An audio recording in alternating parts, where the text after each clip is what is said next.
They say music can calm the soul. But what if the soul in question was never meant to rest? In 1918, the streets of New Orleans were alive with jazz and dying with terror.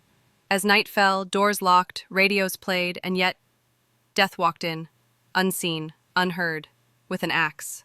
They called him the Axeman.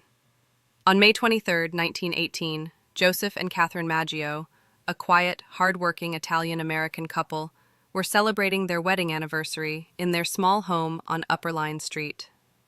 Neighbors heard nothing, but the next morning, their bodies were discovered, savagely butchered with a straight razor and then their skulls crushed by an axe. The axe? It was their own. Left bloodied in the bathroom. No sign of forced entry. No stolen items. Only a chilling silence.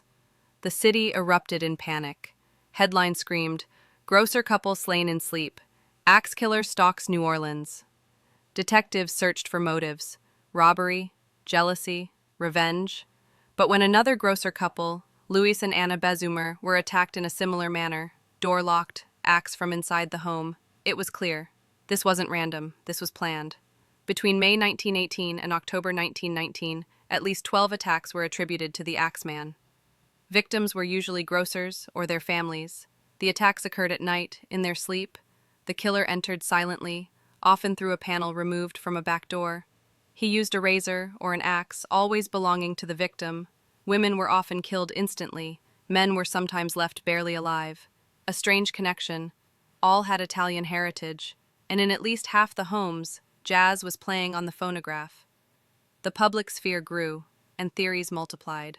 On March 13, 1919, the Times-Picayune published a letter that stunned the entire country. "I am not a human being, but a spirit and a demon from the hottest hell. I am what you Orleanians and your foolish police call the Axemen. I love jazz. I swear by all the devils in the nether regions, every person shall be spared in whose home a jazz band is playing. Play jazz and you'll be safe." That night, jazz saved the city. Every home, every club, every bar echoed with music. No murders occurred. But the Axeman had made his point. He listens. He chooses. He kills. A local journalist, Howard Dufresne, began investigating the victims. He found several victims were competing grocers. Some refused to pay protection money to local Italian crime syndicates. Others had spoken out against organized labor racketeering. Was the Axeman real? Or just a cover for mafia killings? Howard interviewed Clara Leone, a young woman who survived an attack.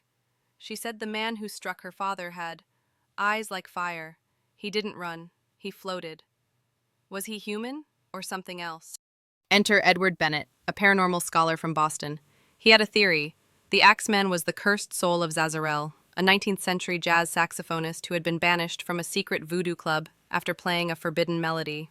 Zazarel's spirit, Edward believed, had merged with the music of the city, feeding on its rhythm, enraged by silence.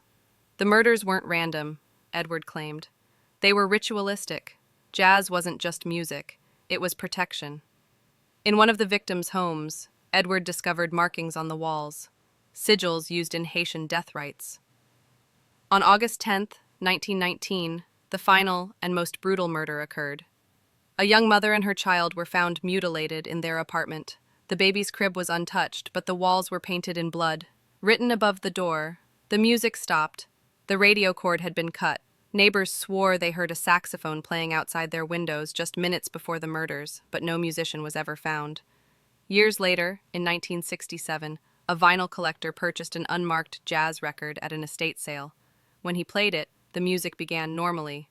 But midway, the track slowed, distorted, and a voice whispered, "Do you hear it? The axe sings."